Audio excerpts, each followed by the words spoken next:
Hello and welcome to the Superscript New Comic Minute for the week of December the 7th, Wednesday, December the 7th.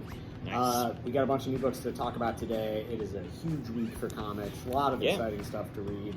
And after, very successful Black Friday and, soft opening of the new space, I think we finally all of us here have some time to read some comics, which is nice, so I'm excited. Alright, so I'm going to tear through mine real quick, and then I got a bunch of trades, so maybe we'll do the comics I'm stoked about, your comics, and then we'll talk about the trades. Okay. Alright. So, Batman the Joker, the Deadly Duo, this is a Mark Silvestri book. It's Mark Silvestri. It's the best looking Batman I've seen since the last time Mark Silvestri drew Batman. Really good. Issue 1 I liked a lot. Excited for issue 2.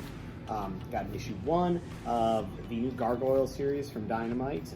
If you grew up watching Gargoyles, which is kind of right in our wheelhouse there, it's cool to see them get a standalone comic series. So People check out the Gargoyles. They do? Yeah. Did you watch a lot of Gargoyles? I really didn't. It was pretty cool. I mean, I think it was like very much in that if you like Batman animated series, Yeah. you like Gargoyles, that kind of thing. And maybe just on the upper edge of the age of people watching it, I think. I was too cool for Gargoyles. Well, I was watching Power Rangers. Speaking of being too cool for things, it's only Teenage Wasteland. I'm really excited for this. This is kind of what it sounds like. It's a coming-of-age tale. It is getting bullied in high school, throwing parties while your parents are away, watching Power Rangers, which is too cool for Gargoyles.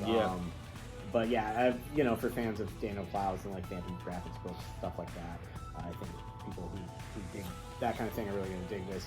Kurt Pierce is writing it. I'm really into it, so this is definitely worth checking out. We've got The Joker by Matt Rosenberg. I'm a Matt Rosenberg fan, but then I started listening to Matt Rosenberg's podcast, Ideas Don't Bleed, and I'm quickly becoming a Matt Rosenberg super fan, I suppose. Just because hearing him talk about the books he's working on has made me appreciate some of his writing more than I already did. But this is really good for a Joker story. I didn't think you could follow up James Tynion writing the Joker with someone else and it would be good, but I dare say it might be better. Charles Soule, Hidden Empire, Star Wars. Speaking of other things that you guys know, I'm not usually the biggest Star Wars guy on the planet, but or the system or whatever. But they're watching Andor, and I've been in the mood for some Star Wars because of that. And Charles Soule might be one of the better writers writing Star Wars stuff today. His High Republic novels are pretty good. This issue 1 of this is pretty good. So, Hidden Empire, Charles Soule, Vader's in it. And then we have the newest arc in the Chip Zdarsky Batman run, where Batman is fighting Failsafe. He was kind of like Skynet, but also Batman. Really cool, really worth checking out. One of the best Batman runs ever so far. Like, it's that good, I swear. Definitely worth reading. How about you? Nice. Let's see. We got a lot over here. So we've got Behold Behemoth number 2. They've still got number 1 on the shelf. Actually, there's a lot of number 2s in this stack in general. But this one, if you like big monsters and beautiful illustrations, then Behold Behemoth is for you. Basically, these big monsters from this guy's dream come to life, and they're terrifying. So check that one out. Then we got the Firstborns. This is a new one from Sumerian Press. They've been doing a lot of really cool stuff lately, most of which are weird psychedelic horror or stuff like that. This looks very much in that wheelhouse. So, a bunch of kind of punk kids getting into trouble and uncovering terrible secrets. So that's the Firstborns, number 1. Then, another number 1 from Tim Seeley, Hexware. It's hexes like witches and hexware like computer software stuff. So they're like cybernetic witches, I think. That looks cool. I have a question. Do you think the pointy hat was ever a fashion thing outside of the dark arts? Like the Pope No, but like Or specifically the large the pointy, brim pointy yeah. like the witch hat. Do you think people had to stop wearing that because they're like, oh, this was just like a normal everyday hat? No, I think it's like I don't know, like what shape were the pilgrim hats? Oh, they like flat? I thought they were flat. Yeah, maybe the pointy is what vessel. That's what harnesses evil, the eldritch or power. the witchcraft. I don't know. We got a lot of witch stores in Lakewood. We should ask. We should. But if you like witches and robots and Tim Seeley, check out Hexware #1.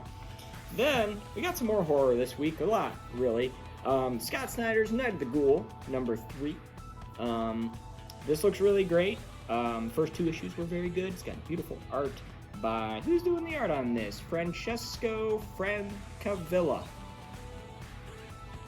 Yep.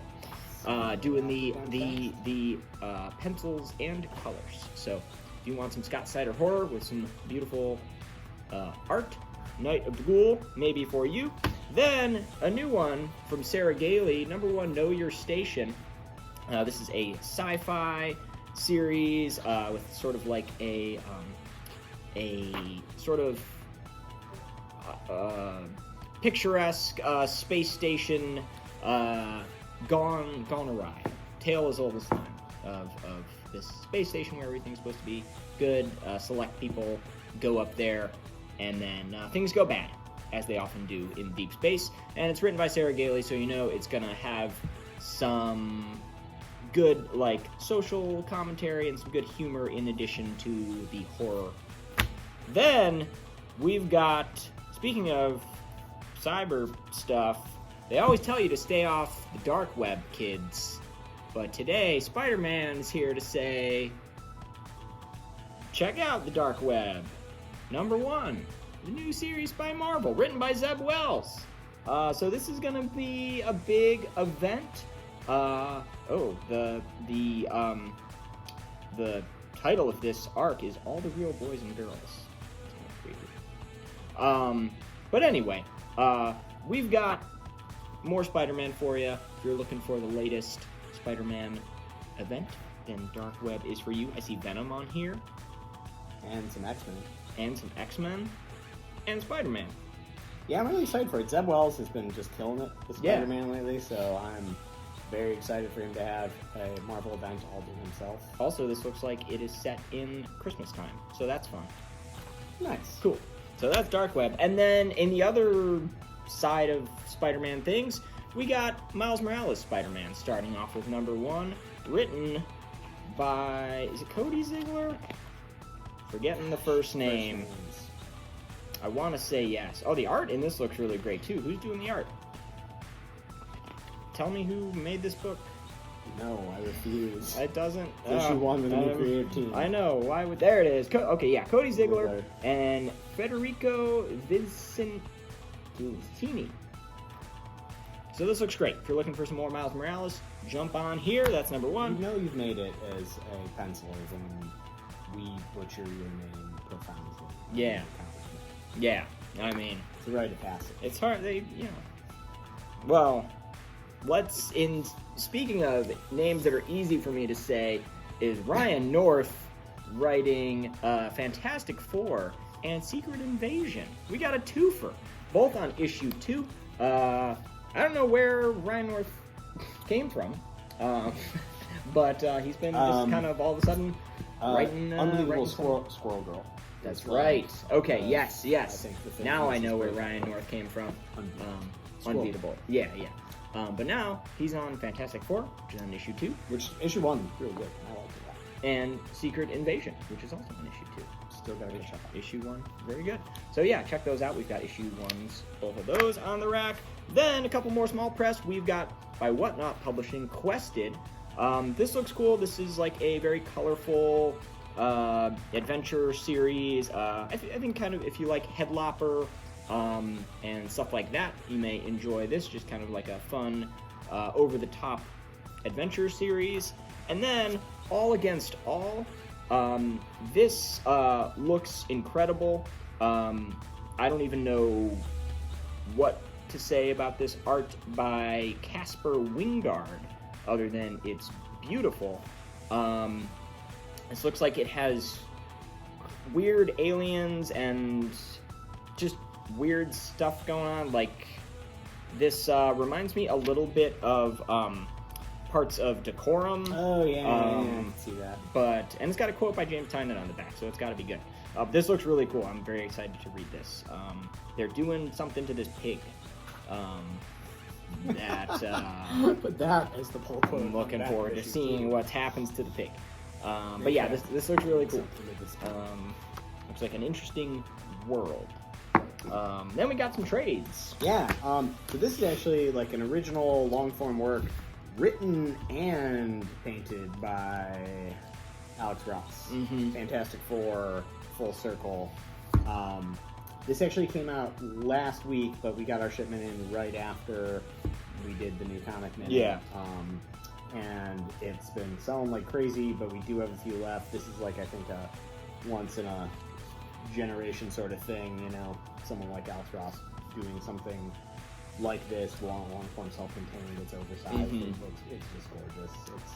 And if you like the Fantastic Four, I think you kind of need to own this. This is the most hard seller I get. But Fantastic Four fans, if you don't have this already, you need to get it. And then the final hardcover for the Immortal Hulk, Al Ewing, one of the best Hulk runs ever. What if Hulk was written like it was a horror story, which it kind of is. And then Inferno. This came out a while ago, but it's finally collected in trade. This is the end of the Jonathan Hickman run, sort of, and you know, a really important era for X-Men, in my opinion.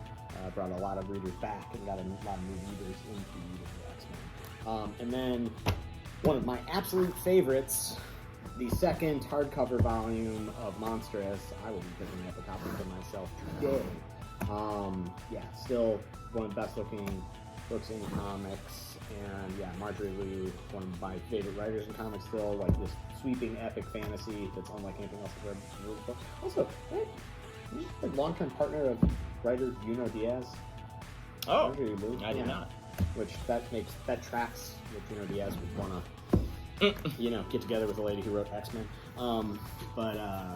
Anyways.